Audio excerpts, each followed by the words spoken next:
I want to get into this because it's involving the entire world, this opioid crisis. Mm-hmm. And that's a centerpiece in this film, isn't it? Yes, absolutely. I don't think I'd been aware when this film was brought to me of, how vast the numbers are of people who pass away and have passed away during the opioid crisis. I think it's over 500,000 now, and it's tens of thousands a year. And I think people just don't, I hadn't realized, and people don't realize, what a desperate situation is. It is a desperate situation, and it's brought to light in this incredibly dramatic and layered movie. Tell me a little bit about how you got the project, how it found you. Yeah. Joey Klein, the director and writer, brought it to me. I had not been aware of his work, but I watched his film, The Other Half, which I thought was brilliant and very layered. And the characters, their stories were told in such a beautiful way, in such a beautiful light. There's so much about humanity. I really was touched by the way that he grasped that. And when I read this script, I thought it was incredibly important. Moved me a lot when I read it. It's not an easy film, obviously, but it's not meant to be. And I think the fact that Joey really embraced that and didn't shy away from that is a great thing. As an actress, are you always scouring for something that's, for lack of a better word, juicy like this? Yeah, absolutely. I mean, I like to challenge myself as an actor. I don't want to do the same thing over and over again. I want to grow as an actor. I don't think we're ever perfect. I think that's the great thing about being an artist is there's always room to grow. And for me to play a character that's in a film that's about something important, but also one who might touch some people, might move some people, might be expressing something that other people relate to or are afraid to relate to. I think that's a great thing as an actor. I think so too. I think, as a young actress or actor, you're hungry and you are taking roles just, for a paycheck. But when you get to be, who you are now, you have that kind of, you could relax and take a look at a role and say, wow, I like peeling back this onion and going deeper. Absolutely. Yeah. I mean, listen, I'm really lucky to be where I am. That's not to say we don't all go through a roller coaster in our careers and waves of great success and waves of and lulls, but I'm certainly really lucky that I've been smart with my money, so I can afford to take time to take the roles that I want, and that some of them do come to me. And I still fight for roles that I want as well, and don't always get the ones. I don't always get all of them. That's the life of an actor. But yeah, I'm so grateful when something like this comes along because they're far and few between. Something that's really meaningful and that you can really dig into, and that tells a story that might touch people in a way. So yeah, I'm grateful whenever these do come along. Castle in the Ground has such an amazing cast as well. Tell me about them. I mean, what's it like working with these young, terrific, beautiful actors and actresses?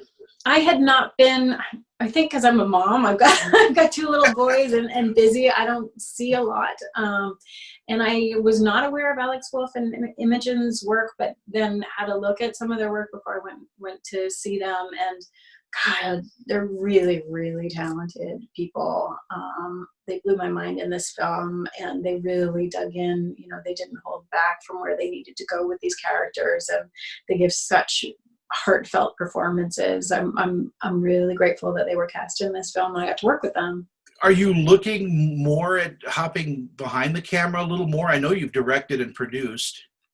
I have produced and I've created stuff I have not directed yet. I would like to direct at some point, but it's one of those things where directing takes so much of your day. And as a mother at the moment, I don't want to sacrifice that time with little ones. I have a 2-year-old and a 7-year-old, and I want to put them to bed, when Your hands are full at this point. Yes, my hands are full. But in the future, when they get a bit older and it's easier for them to have me be away, I would love to get into directing.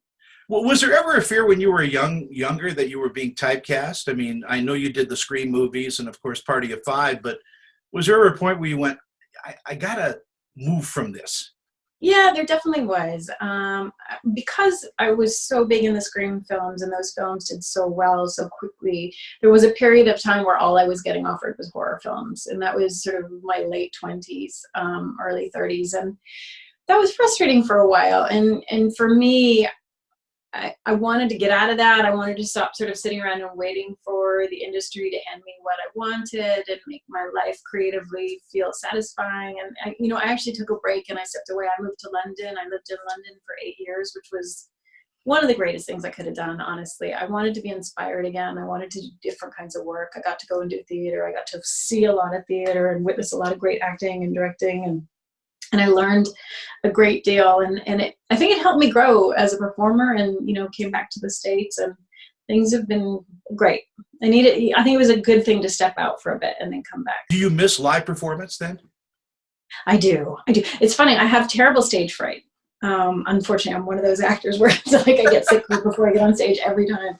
But I love it, and it's how I grew up. I grew up in a Scottish theatre troupe. My dad's from Glasgow that he directed when I was a kid, and I started out as a dancer. So by the time I was 9, I was already on stage, and Phantom of the Opera was my first big gig at 14, and so that's my home. To be a part of a company of artists. I love that process. I love the rehearsal process and being a part of a company. So yeah, it's a wonderful thing when you get to do it. What are the things that inspire you?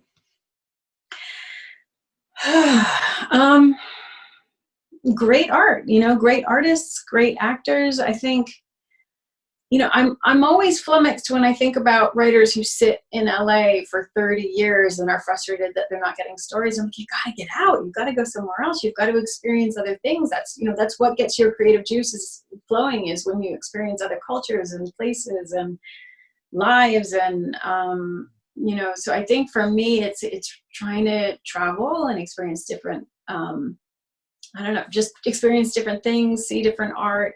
That's what inspires me. Good books, good films. Is there someone that you want to work with that you haven't worked with? I mean, it looked like you had a lot of fun with The Rock. Yeah. It looked like that was a ball. But is there somebody that you want to just kind of act with? I don't think there is any one person. There are so many great actors out there, and like I said, there's so many I don't even know. Like Alex and Imogen Poots, I wasn't aware of their work until I got to work with them. So that's the great surprise in this business. You just never know, you get these wonderful young actors coming out, and you're like, oh, hey, I'm going to see them for a while. They're going to be around. And circling back around to Castle in the Ground, what do you think audiences are going to take away from this film? Well, I don't think they're going to walk out laughing, but I certainly think they're going to be moved, and I hope they'll get a greater understanding of how easy it is to fall into addiction. I hope that this will help people have empathy for addicts. There's this horrible term, the junkie, and I think so many of us sort of put people there, they think it's a choice, and addiction is not a choice. Nobody chooses to become addicted to a chemical substance and have their life be ruined and inevitably at some point probably lose that life. Nobody makes that choice. So I think it's so important that we have empathy and understanding and try and help people if we can. It's very interesting to me because I guess we both have friends in our lives and people that we know that are, have been hit by this. That words and terms like that can really demean a person and actually set them backwards by calling somebody, an addict or this or that without understanding what that really entails. It is such a blow to their recovery. Yeah, absolutely. I think that, well, like I said, I think it's so important to have empathy and to have understanding and to try and understand how it is that you slide into that. And also to know that I think it's important to realize that we personally can't solve it for someone. I think there are places out there that can, who have an understanding of how to help people who are addicts and maybe help guide people in that direction.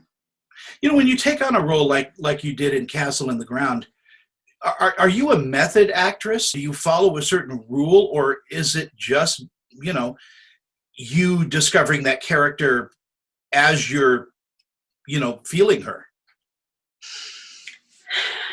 I think, being for this job, being a mom was not made it very easy for me to imagine how harrowing it would be to go through this experience. It made it difficult to play it because I had to put myself in that place and have a think about what it would be to lose, have to say goodbye to my boys.